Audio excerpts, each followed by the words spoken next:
state into the form, but the form is where the state was found, so to speak, so it's kind of in reverse. And then we bring that condition, the shapes, the structure, the state, into our sticking hands. That's the actual power in and of itself. That's why I wanted to spend some time on this before we do it. So let's begin. Feet together, back nice and tall. Fists up to your side, bend the knees, toes out and heels out. Most of you know the form, so I won't talk too much through it. Jason!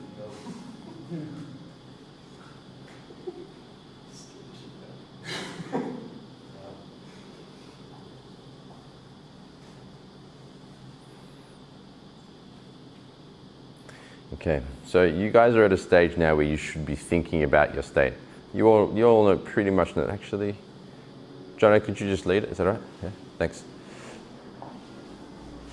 Just in case if any of you forget, you can follow. So, bring the state into this, yeah? State into form, form into chi sao, yeah?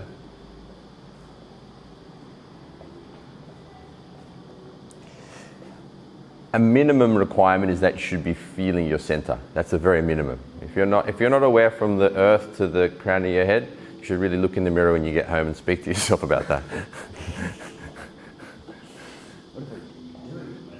Yeah, what are you doing that whole time? Focus. What's up, brother? How you doing? You all right? Yeah. Sticking hands movements are within this sequence. So that's why it's a foundational point, which leads into the first chapter of our training today.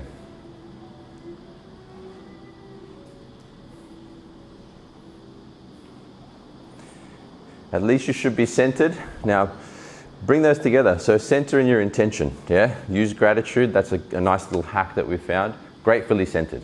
So you just walk around like, I am grateful, all day long. Yeah?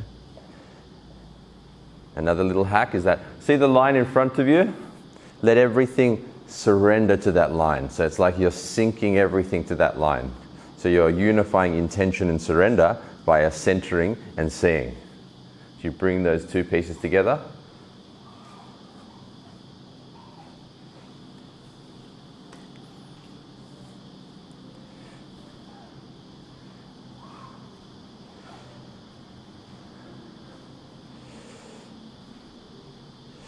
Thanks. Alrighty, so state, form, foundations of your sticking hands. This isn't directly related to Chi Sao, but this is an important point anyway. I was talking with a couple of the guys yesterday and just giving you my current way I'm approaching it, and I'm finding it's very fast in its bringing the state into your condition. Number one, slow. Do not devalue the importance of slow training. If you can practice your form extremely slowly, and I'm talking like, 35 minutes to get from here to there, I'm talking long, slow practice, that gives you an opportunity to actually release the tension in your body. If I do Tansai like this, when do I have a moment to release the tension around the joints, ligaments, tendons in my body? I don't. So you want to practice very slowly and consciously. So there was 3 words that I used to summarize this. Slow, number 1. Number 2, grateful.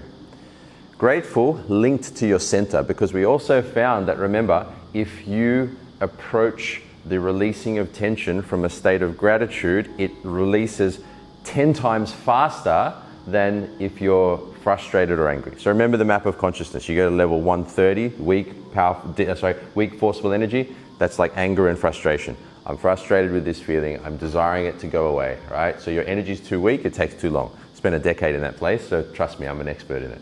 Yeah. But once you move up into a level of gratitude and say, oh, I'm grateful for the opportunity to release this, then the tension dissipates much faster. Yeah.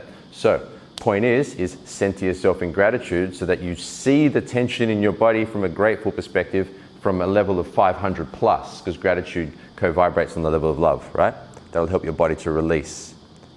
Next part of that is surrender, meaning the line in front of you, let everything sink and release to that. The reason I share this with you is because the state should be one condition, yeah?